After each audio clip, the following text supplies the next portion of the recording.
Hello दोस्तों, मैं Rahul counselling psychologist आपके सामने आज मेंटल हेल्थ अवेयरनेस के बारे में बात करने वाला हूं। तो मेंटल हेल्थ अवेयरनेस की जब हम बात करते हैं तो हमें फिजिकल हेल्थ और मेंटल हेल्थ दोनों को समझना पड़ेगा, दोनों में डिफरेंस करना पड़ेगा। तो फिजिकल हेल्थ के बारे में तो आप सभी जानते हैं, एक अनपढ़ इंसान भी जानता है और पढ़ा लिखा इंसान भी जानता है। फिजिकल हेल्थ में क्या होता है, आपके शरीर से संबंधित कोई भी समस्या होती है, जैसे खांसी, बुखार, जुकाम, सिर दर्द, sugar, TB, cancer, heart attack, ये सब आपकी शरीर से संबंधित समस्याएं हैं। और इन समस्याओं को लेकर के आप लोग अवेयर होते हैं, क्योंकि जब भी आपको ये समस्याएं होती है तो आप लोग जो है डॉक्टर के पास जाते हैं, डॉक्टर के स्पेशलिस्ट यानी उस बीमारी के स्पेशलिस्ट को आप दिखाते हैं। तो ये फिजिकल हेल्थ है, इसके बारे में ज़्यादा हम चर्चा नहीं करेंगे। मेंटल हेल्थ यानी कि मानसिक समस्याएं, जब आपको टेंशन, बेचैनी, घबराहट, नींद ना आना, भूत प्रेत दिखाई देना, इस तरह की जब समस्याएं होती है तो आप लोग जो है डॉक्टर के पास ना जाकर के किसी तांत्रिक या बाबा के पास जाते हैं, मंदिरों में जाते हैं और वहाँ जाकर के उनका इलाज ढूंढते हैं। लेकिन असल में उनका इलाज वहाँ नहीं है, उनका इलाज मिलता है आपको साइकोलॉजिस्ट के पास, साइकेट्रिस्ट के पास। तो जब भी किसी को कोई मानसिक समस्या हो, टेंशन, स्ट्रेस, एंजाइटी, ओसीडी मतलब कि आपको कोई काम बार बार करने की मजबूरी होती है, जैसे बार बार हाथ धोना है, लॉक चेक करना है, राम राम राम राम लिखने की आदत है किसी कॉपी में, तो ये सब क्या है, एक तरह की ओसीडी होती है। ओसीडी के अलग अलग टाइप होते हैं। एंजाइटी है, जब आपको बेचैनी होती है, घबराहट होती है, नींद नहीं आती है। पैनिक अटैक है, जिसमें आपको लगता है कि यहाँ पेन हो रहा है और मैं मरने वाला हूँ, मुझे हार्ट अटैक होने वाला है, इस तरह की फीलिंग्स आती है। हेल्यूसिनेशन है, उसमें आपके सामने कोई चीज़ अवेलेबल है नहीं, लेकिन फिर भी आप उसको परसीव करते हैं, आप उसको देखते हैं, आपको वो चीज़ दिखाई देती है, सुनाई देती है, उसको हेल्यूसिनेशन कहते हैं। डिल्यूजन होता है एक तरह का रॉन्ग बिलीफ सिस्टम, एक गलत बिलीफ सिस्टम होता है हमारा, कि हम गलत विश्वास करते हैं किसी चीज़ को लेकर के, कि फलाना व्यक्ति मुझे मारना चाहता है, लेकिन असल में एक्चुअल में रियलिटी में ऐसा कुछ नहीं है।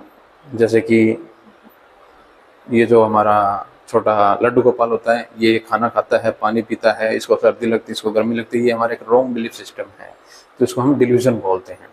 इस तरह की बहुत सी मानसिक समस्याएं हैं, लगभग 300 के करीब मानसिक समस्याएं हैं। और जब ये मानसिक समस्याएं आपको होती है तो आपको एक साइकोलॉजिस्ट के पास जाना चाहिए, साइकेट्रिस्ट के पास जाना चाहिए। यहाँ पर साइकोलॉजिस्ट और साइकेट्रिस्ट के डिफरेंस को समझना जरूरी है। साइकेट्रिस्ट एमबीबीएस और एमडी की स्टडी करके साइकेट्रिस्ट बनते हैं और वो लोग मेडिसिन प्रिस्क्राइब करते हैं, जबकि साइकोलॉजिस्ट जो है बीए एमए करता है या बीएससी एमएससी करता है, उसके बाद वो साइकोलॉजिस्ट बनते हैं और वो दवाइयाँ प्रिस्क्राइब नहीं करते। वो आपको काउंसलिंग, साइको एजुकेशन और साइकोथेरेपी के द्वारा आपका ट्रीटमेंट करते हैं, आपकी समस्याओं का समाधान करते हैं। दुनिया के अंदर 90% जो बीमारियां हैं उन सभी का समाधान काउंसलिंग के द्वारा किया जा सकता है। अगर एक अच्छा एक्सपर्ट काउंसलर है, एक अच्छा साइकोलॉजिस्ट है, अच्छी काउंसलिंग करता है तो दुनिया की 90% समस्याओं का इलाज काउंसलिंग से पॉसिबल है। यहाँ तक कि जो आपकी फिजिकल हेल्थ है उसके ऊपर भी जो काउंसलिंग अपना पॉजिटिव इफेक्ट्स दिखाती है। तो दोस्तों, जब मेंटल हेल्थ की हम बात कर रहे हैं तो हम एक डाटा के ऊपर नज़र डाल लेते हैं। आईसीएमआर का एक सर्वे हुआ है जिसमें ये पता चला है कि 12 से 13% जो स्टूडेंट्स हैं हमारे इंडिया में, वो साइकोलॉजिकल, इमोशनल और बिहेवियरल इशूज से ग्रस्त हैं। एक यूनिसेफ की रिपोर्ट है जो 2021 में प्रेजेंट हुई थी, और उसके अकॉर्डिंग हर 7 में से एक यंगस्टर डिप्रेशन से ग्रस्त है, पुअर मेंटल हेल्थ से ग्रस्त हैं। WHO की एक स्टडी है, WHO स्टडीज में बताता है कि India is the most depressed country in this world. उसके सर्वे के अकॉर्डिंग हर 6 में से एक टीनेज जिसकी उम्र 10 से 19 साल के बीच में है, वो बच्चा डिप्रेशन फील करता है, लोनली फील करता है। और उसी की रिपोर्ट के मुताबिक हर 3 सेकंड में एक सुसाइड अटैम्प्ट होता है और हर 40 सेकंड में एक सुसाइड हो भी जाती है।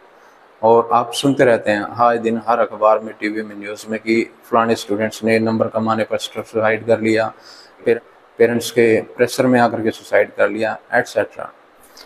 तो इस तरह की समस्याएं हमारी लाइफ में बहुत सी आ रही हैं।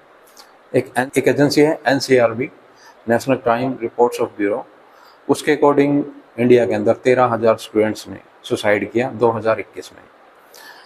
और इसी तरह हमारे इंडिया में NCERT और मिनिस्ट्री ऑफ एजुकेशन ने मिलकर के एक सर्वे किया गूगल फॉर्म के फॉर्म में, जिसमें लगभग 3,79,013 बच्चों ने पार्टिसिपेट किया। और उसके कंक्लूजन्स ये निकले कि 55% जो स्टूडेंट्स थे वो एंजाइटी से ग्रस्त हैं, 42% स्टूडेंट्स को अपने फ्यूचर को लेकर के कंसर्न था, और 45% स्टूडेंट्स ऐसे थे जो लोनली, टायर्ड और टीयरफुलनेस फील करते थे हफ्ते में 2 से 3 बार मिनिमम। तो ये जो एक डाटा है, कलेक्शन किया हुआ डाटा, ये हमें बताता है कि हमारे इंडिया में मेंटल हेल्थ अवेयरनेस की बहुत ही सख्त ज़रूरत है और ऐसे में हमें अवेयर होना ज़रूरी है, हमें साइकोलॉजिस्ट के पास जाना ज़रूरी है, काउंसलर के पास जाना ज़रूरी है, जो कि अच्छा काउंसलर है, एक अच्छा साइकोलॉजिस्ट है, उससे मिलना ज़रूरी है। तो दोस्तों लास्ट में आपको यही कहूँगा कि आप अपने दोस्तों के साथ अपनी प्रॉब्लम्स, अपने कंसर्न शेयर करें, क्योंकि दोस्त आपकी समस्याएं सुन तो लेंगे, ज़्यादा सॉल्व नहीं कर पाएंगे तो सुन लेंगे एटलीस्ट, और सुन लेने से ही क्या है, आपकी समस्याएं थोड़ी ठीक हो सकती हैं, थोड़ी सॉल्व हो सकती हैं, आपका मन हल्का हो सकता है। लेकिन एक्चुअल में अगर आप उन्हें ठीक करना चाहते हैं तो आपको एक्सपर्ट के पास ही आना पड़ेगा। तो यही है दोस्तों कि आप अपने मेंटल हेल्थ का ख्याल रखें, अपने परिवार का, अपने फैमिली का, अपने दोस्तों का, अपने मित्रों का, अपने पड़ोसियों का, सबका ख्याल रखें और उन्हें भी मेंटल हेल्थ के बारे में जागरूक करें, अवेयर करें। तो दोस्तों अगर आपको मेरी ये वीडियो अच्छी लगी हो तो इसे ज़्यादा से ज़्यादा लोगों तक पहुँचाएं, अपने दोस्तों तक पहुँचाएं, अपने परिवार वालों तक पहुँचाएं और साथ ही आप मेरे इस YouTube चैनल को लाइक, शेयर एंड सब्सक्राइब ज़रूर करें ताकि फ्यूचर की आने वाली वीडियोज़ आप तक टाइम पर पहुँच जाए। Thank you. जय हिंद।